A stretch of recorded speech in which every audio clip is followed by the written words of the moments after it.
Hello दोस्तों, स्वागत है आपका सीएल मैथ्स क्लब @ के यूट्यूब चैनल पर। आज की क्लास में आप जो भी स्क्रीन पे क्वेश्चन देख पा रहे होंगे, ये सभी क्वेश्चन आपकी एपी में पूछे जा चुके हैं और किसी न किसी एग्जाम से ही ये क्वेश्चन लिए गए हैं। तो आज हम जो इन क्वेश्चनों को एक एक करके देखने वाले हैं, सभी कॉन्सेप्ट से जो हम इन चीज़ों को समझने वाले हैं। तो चलिए बिना किसी समय को खराब किए आज की क्लास को हम शुरू करते हैं। देखिएगा आपकी स्क्रीन पे पहला क्वेश्चन इस तरह से क्या कि एक समांतर श्रेणी यानी कि अर्थमेटिक प्रोग्रेशन इन एपी में दूसरे व चौथे पदों का योग जो है वो 48 है तथा पांचवें व सातवें पदों का योग 90 है। तब हमें 11वां पद जो हमें ज्ञात करना है। देखिए किसी भी समांतर श्रेणी जो एपी होती है उसमें जो है हमारा दूसरा पद निकालना है। दूसरा पद होता है हमारा ए प्लस का डी, यानी कि पहला पद यदि हमारा ए, दूसरा पद ए प्लस का डी, ए प्लस का 2d, इस तरह से जो हमारा एनवा टर्म ए प्लस का n-1d तक जो है चलता है। दूसरे व चौथे पद का योग यानी कि दूसरा पद का यानी ए प्लस का डी और प्लस चौथा पद, चौथा पद का मतलब होता है ए प्लस का 3d। दूसरे व चौथे पदों का जो योग है वो हमारा दे रखा है कितना, 48 दे रखा है। तो ए और ए कितना हो जाएगा अपना 2a प्लस 3d और d कितना हो जाएगा अपना 4d बराबर कितना हो जाएगा 48। अब दो हम जब इसमें कॉमन लेंगे तो क्या बनेगा, a प्लस का 2d बराबर कितना बनेगा 24। ये हो गया हमारा समीकरण नंबर 1। दूसरे और चौथे पदों का योग 48 है तथा पांचवें व सातवें पदों का योग 90। अब द पांचवा पद क्या होगा हमारा, आप कहेंगे सर a प्लस का 4d, ये होगा हमारा पांचवा पद। पांचवा पद तथा सातवां पद होगा हमारा a प्लस का 6d। इन दोनों पदों का जो योग है वो दे रखा हमें 90। तो और a हो जाएगा अपना 2a प्लस का 6 और 4 10d बराबर 90। तो यहाँ से आप दो कॉमन लेंगे तो a प्लस का 5d बराबर क्या बनेगा 45। ये हो गया हमारा समीकरण नंबर 2। देखिए हमसे क्वेश्चन में पूछ रखा है तब 11वां पद निकालना है, यानी कि हमारा जो 11वां पद होगा वो आप कहेंगे सर a प्लस का 10d, यानी कि हमें a यानी कि फर्स्ट टर्म और d यानी कि कॉमन डिफरेंस जिसे हम सारो अंतर बोलते हैं, इन दो चीज़ों की जरूरत पड़ेगी a और d की। तो अब आप देखिए पहला समीकरण और दूसरा समीकरण, इन दोनों में दो हमारे वेरिएबल हैं a और d। तो इन दोनों समीकरणों से हम निकाल सकते हैं। एक समीकरण हमारा ये हो गया, दूसरा समीकरण a प्लस का 2d बराबर कितना हो गया अपना 24। देखिएगा मैं दोनों समीकरणों को आपस में जो है घटा देता हूँ तो क्या बनेगा अपना a से a कटेगा, 5 में से 2 जाएगा तो क्या बनेगा अपना 3d बराबर 1 और 2, यानी कि जो d की वैल्यू निकल के आई वो निकल के आई हमारे 7, यानी कि d जो है वो हमारा 7 निकल के आया। तो d की वैल्यू जो है आप किसी भी समीकरण में पुट करेंगे तो a क्या निकल के आएगा अपना, d देखना 7 हम रखेंगे।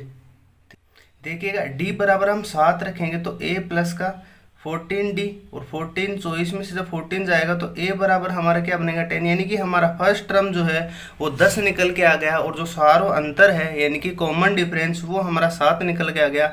अब हमसे 11वां पद पूछा है तो t11 क्या बनेगा a प्लस का 10 इंटू डी हमारा निकल के आएगा 7, यानी कि कितना हो जाएगा 80, यानी कि हमारा जो 11वां पद निकल के आएगा वो क्या निकल के आएगा, आप कहेंगे सर 80। तो इस तरह से जो हम अभी बहुत सारे क्वेश्चन जो आप देख पा रहे थे स्क्रीन पे, उन सभी क्वेश्चनों को हम सोल्व करेंगे। यदि ये क्वेश्चन आपको पसंद आया तो वीडियो को लाइक कीजिए, साथ ही चैनल को जो सब्सक्राइब करना ना भूलें। चलिए हम अगले क्वेश्चन देखते हैं। क्वेश्चन नंबर 2 जो है आपकी स्क्रीन पे लिखा गया है क्या, यदि किसी समांतर श्रेणी का 10वां पद शून्य है, 10वां पद का मतलब होता है t10 और 10वां पद हमारा होगा क्या, आप कहेंगे सर a प्लस का 9d, 10वां पद होता है हमारे क्या a प्लस का 9d। 10वां पद जो है वो क्या है अपना शून्य है, यानी कि a प्लस का 9d की जो वैल्यू होगी वो होगी हमारी 0।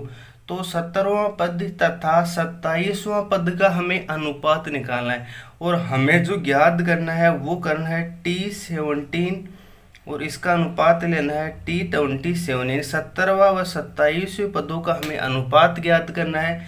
17वां पद होगा तो आप कहेंगे सर a प्लस का 16d और जो 27वां पद होगा आप कहेंगे a प्लस का 26d यानी कि 26d। अब हमें देखिएगा, हमें दे रखा है 10वां पद जो है शून्य दे रखा है, तो 10वां पद होता क्या है, a प्लस का 9d बराबर 0। तो यहाँ से यदि आप a की वैल्यू निकालना चाहे तो क्या आप a बराबर 9d रख सकते हैं। आप कहेंगे a बराबर 9d जो है हम यहाँ से निकाल सकते हैं। अब हमें चाहिए 17वां और 27वें पदों का अनुपात, तो देखिए t 17/t27। अब आप देखिए मैं a की जगह जो है -9d रखता हूँ, a की जगह माइनस का 9d प्लस 16d बटा a की जगह वही माइनस का 9d प्लस का 26d। अब आप देखिए 16 में से जब हमारा 9 गया तो क्या बचेगा 7d बटे यहाँ से क्या बनेगा अपना 17d, यानी कि देखिए d से d हमारा यहाँ पे कटेगा, यानी कि 7 अनुपात जो 17 आएगा वो आएगा हमारा 17वें पद, और 27वें पदों का जो अनुपात निकल के आएगा वो आएगा हमारा 7:17। यानी कि हमें जब 10वां पद शून्य दे रखा है तो a प्लस का 9d बराबर 0 करेंगे, तो जैसे ही हमें a बराबर 9d मिलेगा तो हमें 17वां और 27वें पदों का अनुपात हम निकालेंगे। तो a की जगह जो हमने 9d रखा तो 16 में से 9 गया 7 बचा, 26 में से 9 गया तो 17 बचा, तो हमारा अनुपात क्या निकल के आया 7:17। यही हमारा उत्तर है, और ये क्वेश्चन आपकी NTPC की एग्जाम में जो है पूछा गया है। चलिए अगला क्वेश्चन हम देखते हैं। देखिएगा अगला क्वेश्चन आपके पास लिखा गया है क्या, 1 -2 -3 फिर प्लस का 2 -3 -4, इस तरह से जो हमें 99 टर्म दो जो है इनका हमें योग निकालना है, यानी कि 99 टर्म तक का जो है वो योग हमारा क्या निकल के आएगा। अब आप देखिए कि आप देख पा रहे होंगे कि हर एक 3 टर्म के बाद जो यानी कि +1 है, फिर -2 फिर 3, देखिए फिर +2 फिर -3 -4 फिर +3 -4 -5। देखिए एक यहाँ पे टोटल 3 सीरीज बन पा रही है, कौन सी देखना, पहले 1 आया फिर 2 और 3, इस तरह से टोटल 99 टर्म तक चल रहा है। -2 -3 -4 -3 -4 -5, इस तरह से टोटल 99 टर्म तक जो हमारा जाए, तो क्या मैं इसको 3 सीरीज के रूप में लिख सकता हूँ। देखना +1 +2 +3, इस तरह से जो है हमारी ये सीरीज चल रही है। अब आप मुझे ये बताइए कि टोटल यदि 99 टर्म है तो यहाँ पे हर एक 3 पद मिलके जो है हमारा एक सेट बना रहा है, यानी कि एक पद बना रहा है, तो टोटल 33 पद तक ये जानी चाहिए श्रृंखला, यानी कि 1 +2 +3 +... ये हमारी 33 तक जानी चाहिए। ठीक बात है, तो 33 पद हमारे इसमें आएंगे, और 33 पद ही किस में आएंगे, -2 फिर अपना है -3 फिर अपना -4 +... 33 पद ही इसमें होंगे।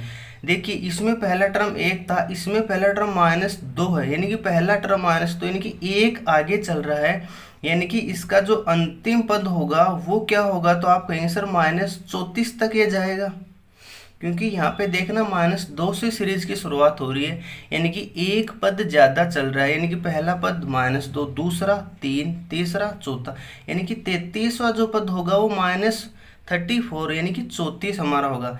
तीसरी सीरीज देखिएगा -3 -4 -5, इस तरह से जो है कहाँ तक जाएगी, अभी 3 से शुरुआत हो रही है, यानी कि -35 तक जो हमारी जाएगी। देखिए टोटल हमारे 99 टर्म थे, तो 33 इसमें हो गए, 33 इसमें 33 हो गए, यानी टोटल हमारे 99 टर्म हो गए।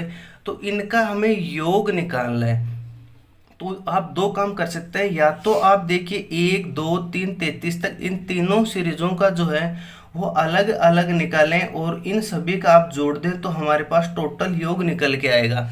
या फिर आप एक चीज़ यहाँ पे ऑब्जर्व कर पा रहे होंगे कि जैसे मैं इन 3 टर्मों को जोड़ने के बाद लिखता हूँ तो देखना क्या बनेगा, -3 और -2 -5, 5 में से जब 1 जाएगा तो हमारा बचेगा -4। ठीक बात है, फिर इन 3 टर्मों पे देखिए -4 -3 यानी कि -7, 7 में से 2 गया तो हमारा क्या बनेगा -5। यहाँ पे देखिए 5 से 4 9, 9 में से 3 गया तो -6। इस तरह से जो है हमारी ये सीरीज चलेगी। देखिए टोटल हमारे 99 टर्म है, 3 पद मिलके हमारा एक पद बन रहा है -4, 3 पद मिलके एक पद मिल रहा है, 3 पद मिलके एक पद बन रहा है, यानी कि टोटल 99 टर्म है तो टोटल 33 पद बनेंगे, क्योंकि हर एक 3 पद मिलके एक पद बना रहे हैं। टोटल 33 पद तक जो है हमारी ये सीरीज जो है चलेगी। अब देखिए पहले ही नंबर पे -4 आ रहा है, यानी कि पहले नंबर पे -4 आ रहा है, यानी कि 3 ज़्यादा आ रहा है, अपना 3 ज़्यादा आ रहा है। तो आप बताइए 33वें पद पे जो संख्या आएगी, 33वां जो पद होगा, तो क्या वो 36 नहीं होगा? तो आप कहेंगे बिल्कुल होगा। क्यों?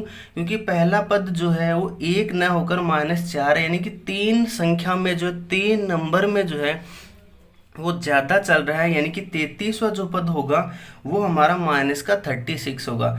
तो अब जो हमारी ये सीरीज बन गई, देखिए ना, -4 -5 -36, इसका हमें योग निकालना है। और योग निकालने से पहले आप सिंपली, क्या होता है हमारा टोटल n पदों का जो योग होता है वो होता है हमारा n/2 2a प्लस n-1d। अब यहाँ n आपको पता चल गया है कितने पद हैं, 33।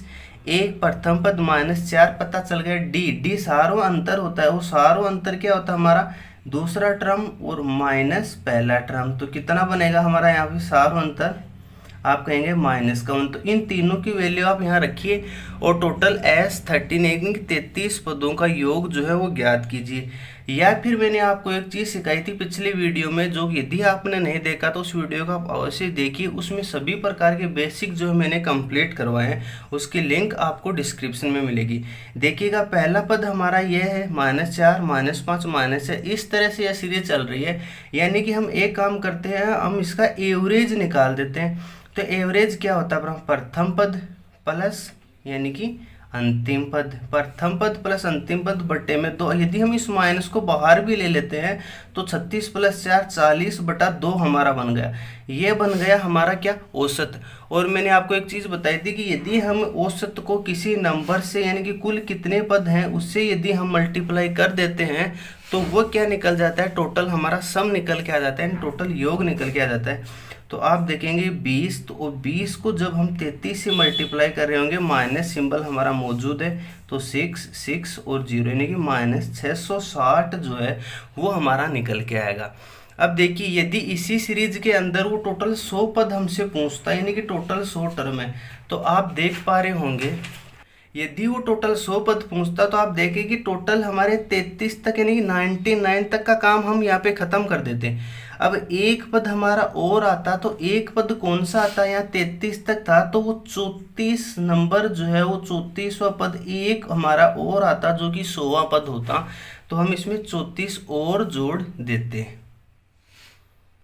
देखिएगा अगला क्वेश्चन आपकी स्क्रीन पे इस तरह से क्या है कि कुछ प्रथम लगातार कंसेक्यूटिव सम नंबर जो हैं उनका औसत हमें एवरेज जो है 101 दे रखा है और उनका योग हमें ज्ञात करना है। अब देखिए मैंने आपको एक चीज़ सिखाई थी कि 2 नंबर होता है हमारा, एक तो लगातार सम संख्या और एक होता है हमारा लगातार विषम संख्या। देखिए मैंने आपको बताया था कि यदि विषम संख्याओं का हमें टोटल सम पूछता है, यानी कि योग पूछता है, तो वो होता है हमारा क्या, n²। और सम का यानी कि कुछ ना कुछ उसको जोड़ना पड़ेगा, यानी कि n² + n। और इसी को यदि हम n कॉमन लेके जो है वो n+1 इसको हम लिख सकते हैं। ये मैंने आपको पिछले वीडियो में अच्छे से समझाया था। ये पूछ रखा है क्वेश्चन में, कुछ प्रथम लगातार सम संख्याओं का औसत 101 है। आप औसत को आप भूल जाइए, आप बताइए कि टोटल जो सम संख्याएं होती हैं उनका योग क्या होता है। तो आप कहेंगे सर n+1, यानी कि लगातार जो सम संख्याएं होंगी उनका योग जो होता है, तो आप कहेंगे सर n+1, ये हमारा योग होता है। और आप बताइए कि यदि मैं योग जो होता है उस योग के अंदर यदि मैं उस संख्या का भाग लगा दूं कि कुल कितनी संख्याओं का योग हुआ है, तो क्या बताइए हमारे पास जो है वो एवरेज निकलेगा या नहीं निकलेगा। तो आप कहेंगे बिल्कुल। जब हम योग में टोटल संख्या का भाग लगाएंगे तो हमारा एवरेज निकल, क्वेश्चन में हमें दे भी रखा कि औसत जो है वो 101 है, तो ये तो होता है टोटल सम संख्याओं का योग। और यदि योग में हम n का भाग लगा दें तो हमारा क्या निकल के आएगा, आप कहेंगे एवरेज। और एवरेज क्या निकल के आ गया, तो आप कहेंगे n+1 और इसकी वैल्यू जो हमें 101 1 दे रखा है, तो यहाँ n जो है वो क्या निकल के आएगा, तो आप कहेंगे n का मान जो है 100 निकल के आ गया। पूछे क्या है उनका योग, तो योग होता है अपना क्या, n प्लस का 1, n का मान आया 100 यानी कि 100 और 100 प्लस का 1 यानी कि क्या बनेगा हमारा 101 और 2 जीरो हम यहाँ पे उतार देंगे। ये हो गया लगातार संख्याओं का जो है योग। ये होता है टोटल विषम संख्याओं का योग, ये होता है हमारा सम संख्याओं का योग। हमें औसत निकालना है तो हम क्या करेंगे, योग में जो संख्या का भाग यदि हम लगा दें, योग होता है हमारा n प्लस का 1, इसमें n का भाग लगाए तो यह है हमारा एवरेज, और यह एवरेज हमें 101 जो है वो दे रखा है। चलिए अगला क्वेश्चन हम देखते हैं। क्वेश्चन नंबर 5 आपकी स्क्रीन पे है कि कुछ प्रथम लगातार विषम संख्याओं का औसत जो है हमें एवरेज 60 दे रखा है, तो उनका योग हमें ज्ञात करना है। मैंने अभी आपको क्वेश्चन नंबर 4 में समझाया क्या कि लगातार यदि हमें विषम संख्याओं का लगातार यदि जो विषम संख्याएं हैं उनका हमें जो योग है वो हमारा क्या बनता है, लगातार जो विषम संख्याएं होती हैं उनका योग क्या बनता है हमारा n², और जो सम संख्याएं होती हैं उनका योग हमारा क्या बनता है, तो आप कहेंगे सर n² तो होता ही है, इसमें हम कुछ और जोड़ देंगे, यानी कि n और जोड़ देते हैं तो हमारा सम संख्याओं का योग निकल के आ जाता है।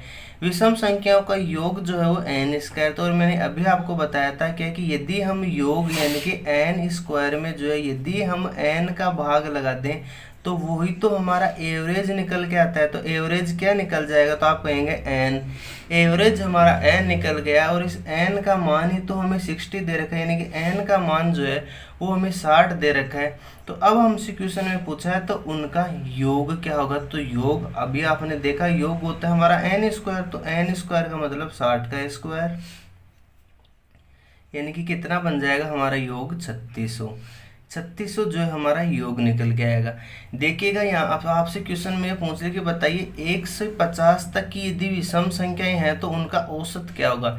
1 से 50 तक की विषम संख्याओं का औसत पूछ ले, तो विषम संख्या का मतलब 1 3 5 7, यानी कि टोटल 1 3 5 इस तरह से 49 तक चलेगा। टोटल n का मान कितना है, तो आप कहेंगे सर टोटल 25 संख्या हो जाएंगी। टोटल 50 हैं तो उनमें से 25 अंक हैं वो विषम हो जाएंगे, तो पूछ रखा क्या है कि उनका योग निकाल लेंगे तो क्या बनेगा n², 25 का स्क्वायर 625 योग हो निकल जाएगा हमारा। आपसे पूछ ले कि औसत बताइए, तो औसत हमारा क्या होता है n, तो औसत हमारा यानी कि एवरेज जो है वो क्या निकल जाएगा 1 से 50 तक की विषम संख्या को, तो आप कहेंगे 25। इस तरह से चीज़ें जो आपको उम्मीद करता हूँ समझ में आ रही होंगी। अब देखिए क्वेश्चन नंबर 6 जो है हम चलते हैं।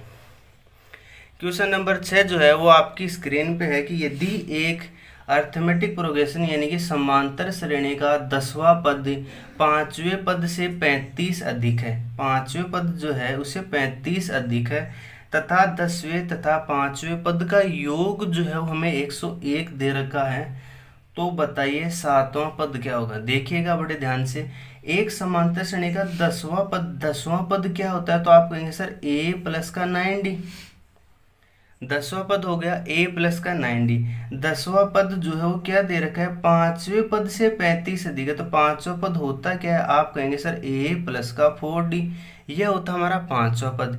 इससे भी जो है वो 35 अधिक है, यानी कि चौथा पद 5वां पद जो है उसमें 35 अधिक है, कौन सा हमारा 10वां पद। तो देखिए a से a हमारे कटेगा 9d, इस तरफ ये 4 जाएगा तो क्या बनेगा, क्या 5d बराबर 35 यानी कि 35 बनेगा, तो क्या यहाँ d जो है उसका मान 7 निकलेगा, आप कहेंगे बिल्कुल, यानी कि कॉमन डिफरेंस यानी कि सार अंतर जो है वो हमारा 7 निकल गया। ठीक बात है। अब आप देखिए तथा 10वें व 5वें पद का योग, तो 10वां पद का योग वही a प्लस का 9d 10वां पद व 5वां पद होगा a प्लस का 4d। 10वें व 5वें पद का योग जो है वो हमें दे देगा 101, तो a और a जुड़ के क्या बनेगा अपना 2a प्लस 9 और 4 जुड़ के क्या बनेगा 13d बराबर 101। देखिए यहाँ पे क्या बनेगा 2a प्लस 13, d का मान हमें दे रखा है कितना 7 बराबर 101। देखिए यहाँ पे बनेगा अपना क्या 2a प्लस 13 साते 91 बराबर 101। तो 1 की वैल्यू यहाँ से क्या निकल जाएगी, 101 में से 91 जाएगा तो 10 बचेगा, और 10 में जब हम 2 से डिवाइड करेंगे तो क्या बनेगा 5। यानी कि ए जो है वो हमारा क्या निकल के आया, तो आप कहेंगे 5। ए की मान जो हमारा 5 निकल के आ गया। कॉमन डिफरेंस यानी डी का वैल्यू जो हमारा क्या 7 निकल के आ गया। तो अब आप बताइए, आपसे क्वेश्चन में पूछ क्या रखा है, तो आप कहेंगे कि क्वेश्चन में हमें सातवां पद बताना है। तो सातवां पद होता क्या है, ए प्लस का 6d।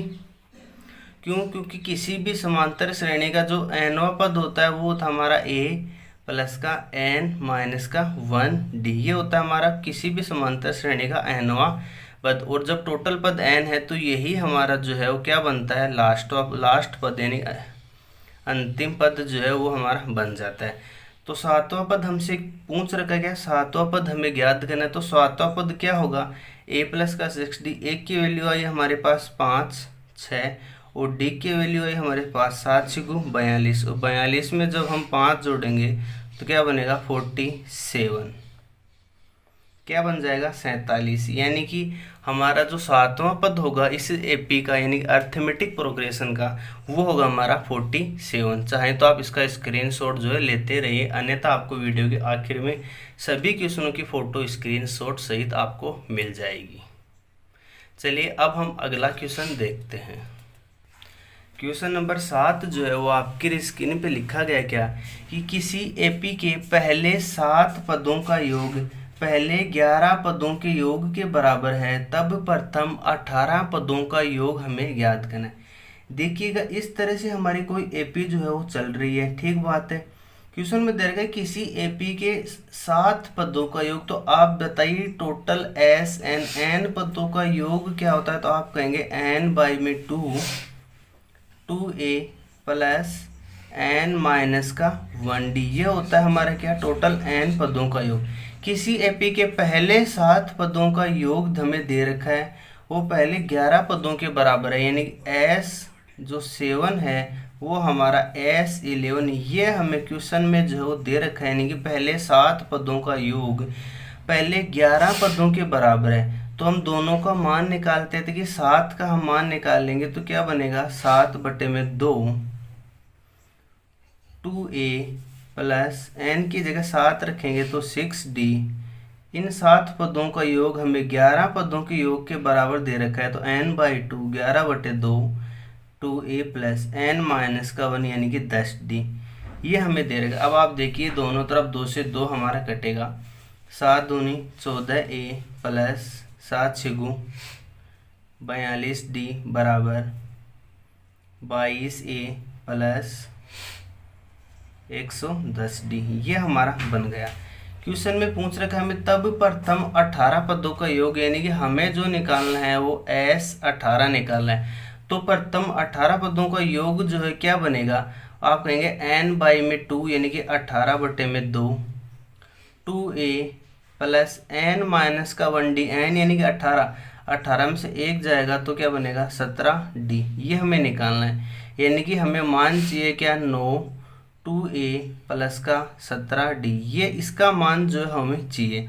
तो अब आप देखिएगा यहाँ पे हमारा क्या है 14 है, इधर है 22, तो इसको हम इस तरफ लेके जाएंगे तो क्या बनेगा हमारा 8a, ठीक बात है, प्लस इधर जो हम 0 रख लेते हैं, यानी कि 14 को मैं इस तरफ लेके गया तो 8a बनेगा। इस 42 को भी मैं इस तरफ लेके आऊँगा तो क्या बनेगा हमारा 8, ठीक बात है, और यहाँ पे बन जाएगा अपना 6a। तो यहाँ से क्या बनेगा 10 में से 2 जाएगा तो हमारा 8 बनेगा और 66 बन जाएगा, और यहाँ पे अपना क्या है ये बनेगा 68d, ठीक बात है 68d, और ये हमारा बनेगा 8 है बराबर 0।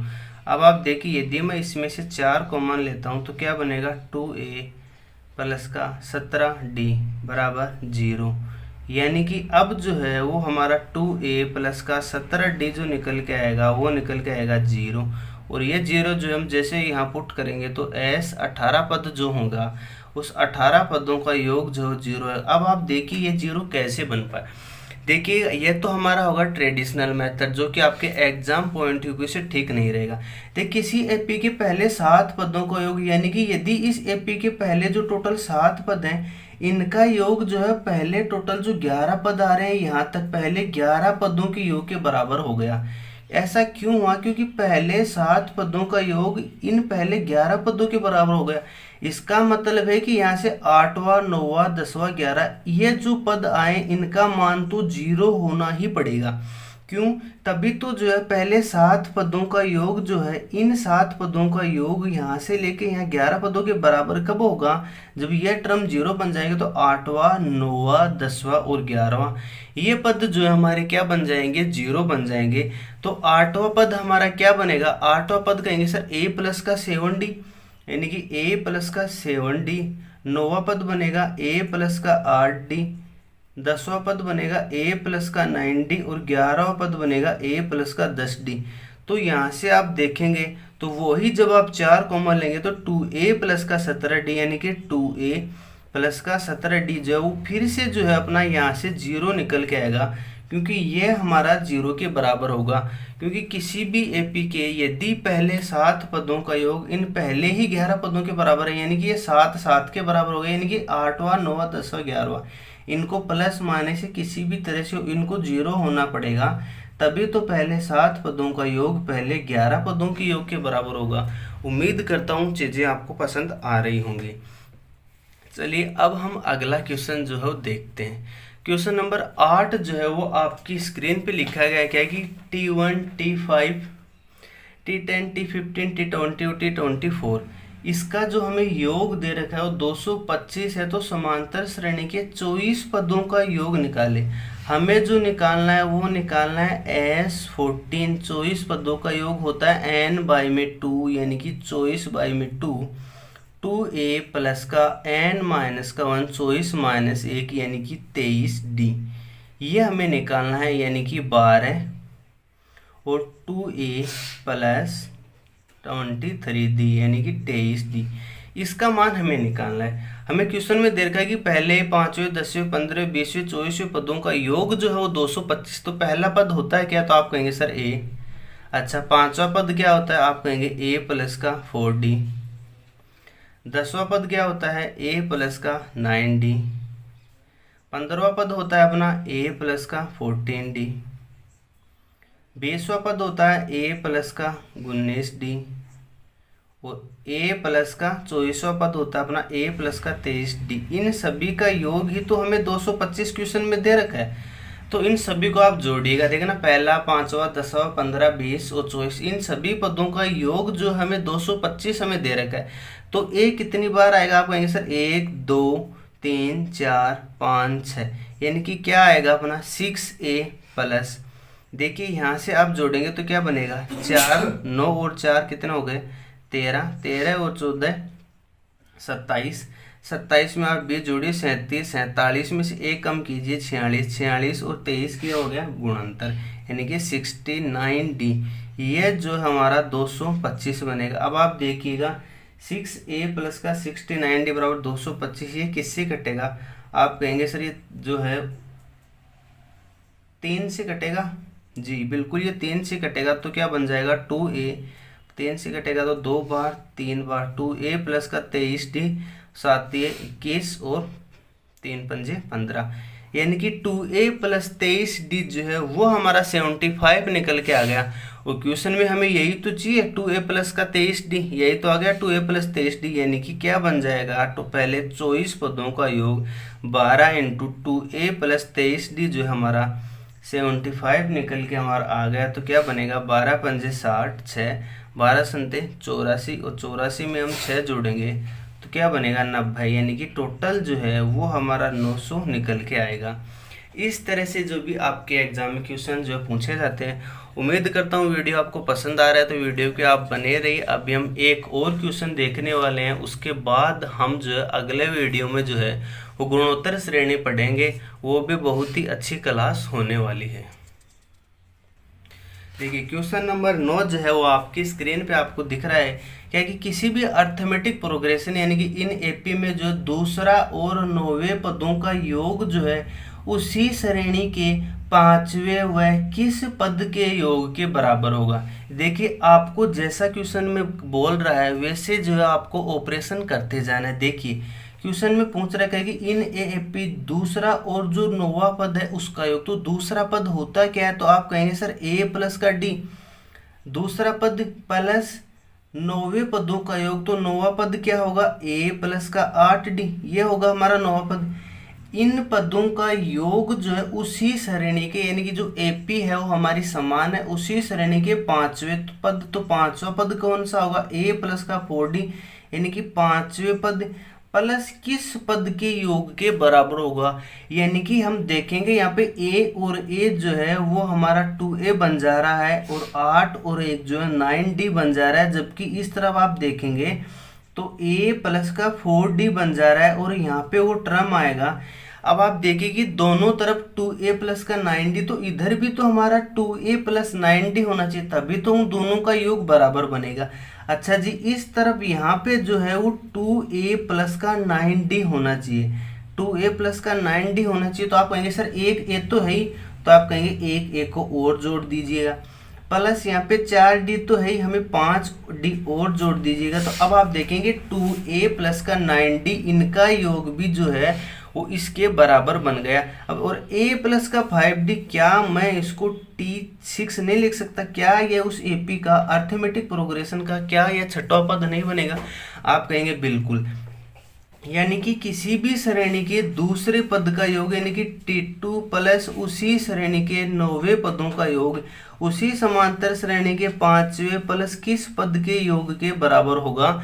तो आप ये ध्यान रखना, ये दोनों तरफ जो है समान योग आना चाहिए। समान योग आने का मतलब है कि आप इस 9 और 2 को जोड़िए तो टोटल 11 बन पा रहा है। तो इस तरफ भी 11 लाने के लिए क्या है, t6 नहीं होगा, तभी तो 6 और 5 जो 11 बनेगा। इस तरह से जो है LHS और RHS, लेफ्ट हैंड साइड और राइट हैंड साइड दोनों हमें बराबर कर देनी है, तभी तो जो है दूसरे और नौवें पदों का योग जो है वो पांचवें और छठवें पद के योग के बराबर होगा।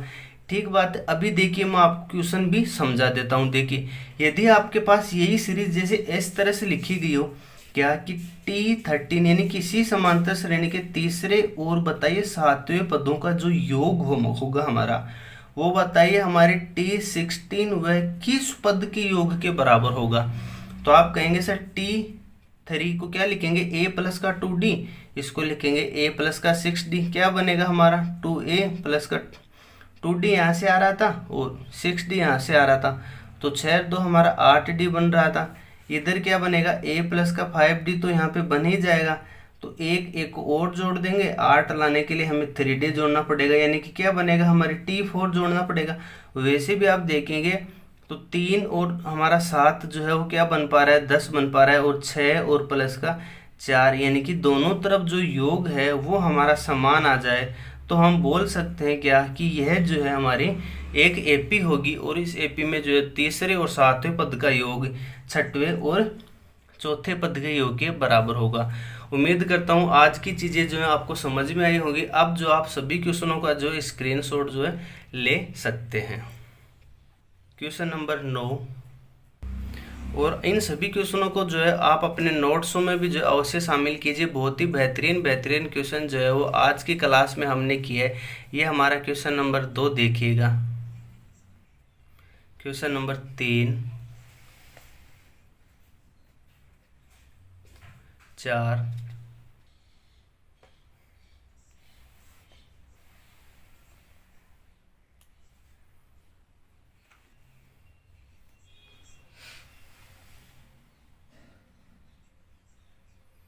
जो आप स्क्रीन पे देख पा रहे होंगे। इस तरह के सभी क्वेश्चन जो हम देखने वाले हैं, जो कि गुणोत्तर श्रेणी जो ज्योमेट्रिक प्रोग्रेशन को हम पढ़ेंगे। तो आप अगला वीडियो देखना बिल्कुल भी ना भूलें। इस वीडियो को देखने के लिए बहुत बहुत धन्यवाद। Thank you so much for watching.